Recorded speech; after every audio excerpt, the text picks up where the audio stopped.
processes. Dangerous imports. Ito yung mga mapanganib na pag-angkat ng mga sangkap o ingredients sa iba't ibang bansa.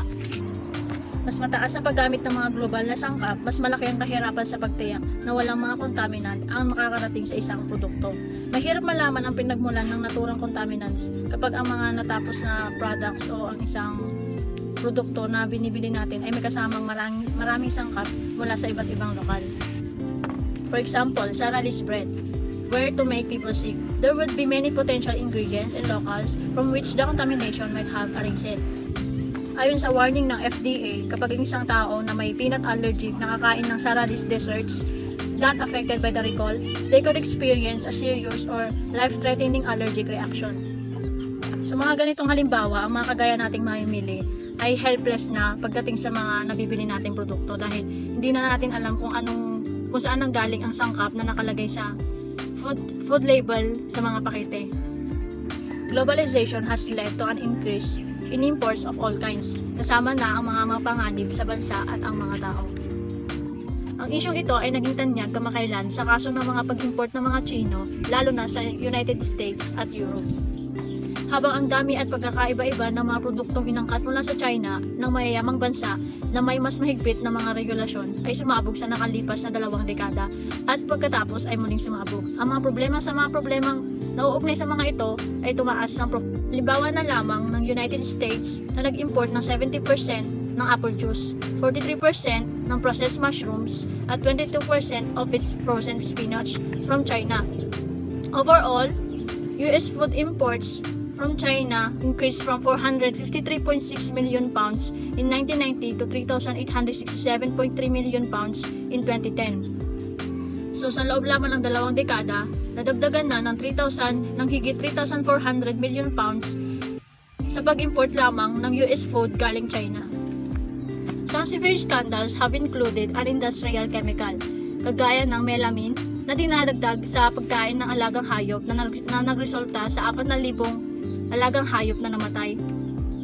Milk, candy, hot cocoa, and infant formula, industrial pollution spilling into waterways used to irrigate crops, the illegal use of antibiotics in honey, and the use of illegal veterinary drugs in hogs and other livestock. Mahalagang tandaan na bukod sa China, marami pang ibang bansa ang sangkot pa rin sa global exportation ng mga mapanganib na pag-angkat.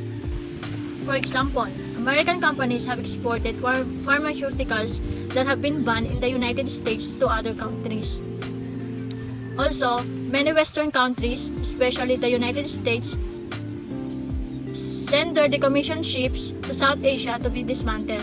This involves hard, dirty, polluting, and highly dangerous work. The Swiss company Nestle has been found guilty of aggressively exporting baby formula to the South, especially Africa, even though it has adverse effects on borderless diseases.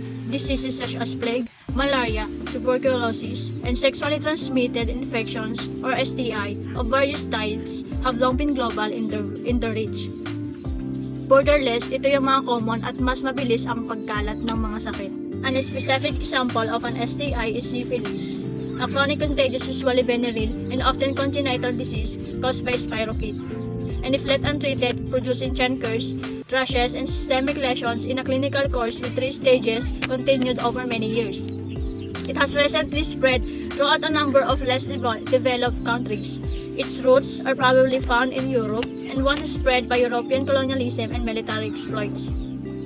It came to be known French disease in some parts of the world. Then there is the increasing prevalence of the borderless diseases, such as severe acute respiratory syndrome or SARS, bovine spongiform encephalopathy or BSE, o yung tinatawag na mad cow disease. A disease often found in cattle that can cause brain disease, or in human outbreaks, it have led to periodic halts in the exportation of beef. Ebola virus, chikungunya virus, and HIV or AIDS. Chikungunya virus is spread to people by the bite of an infected mosquito. Outbreaks have occurred in countries in Africa, Asia, Europe, and the Indian and Pacific Oceans. First occurred in the Caribbean islands and quickly spread from HIV or AIDS. If HIV is not treated, it can lead to AIDS or acquired immunodeficiency syndrome. HIV or AIDS spreads in various ways, such as blood transfusions, but it is spread through sexual human contact. In 2016, there were 36.7 million people living with AIDS globally. It is initially largely symptomless. In Africa, the spread of the disease is through truck drivers, traveling from country to country and visiting areas that were previously disease-free. The spread of AIDS is closely linked with globalization, especially the increased global mobility associated with tourism, including sex tourism. The greater migration rates of workers increases in both authorized and unauthorized immigration, much greater rates of commercial and business travel, the movements of refugees on mass basis, military interventions, and the movement of military personnel, and so on. Ang isang tao ay maaari maglakbay sa malalayong lugar without knowing they have HIV or AIDS, at sa makatuwid, meron silang kakayahan na maipasa ito sa mga tao sa mga nakakalat at malawak na lugar. When those with HIV or AIDS have unprotected sexual contact with people in other countries, they are likely to transmit it to at least some of them. Similarly, those without the disease can travel to nations where HIV or AIDS is prevalent, contract it, and then bring it back to their home country. In either case, the disease moves from region to region, country to country, and ultimately globally, carried by human vectors. Sa Africa, nagresulta ang pagkalat ng AIDS sa tuluyang pagbagsak ng kanilang ekonomiya, kagaya ng nararanasan natin ngayon sa COVID-19. Ebola virus. Ebola hemorrhagic fever is a viral disease that was first identified in Sudan and Zaire in 1976. It is highly virulent, killing between 50 and 90% of those who contract it.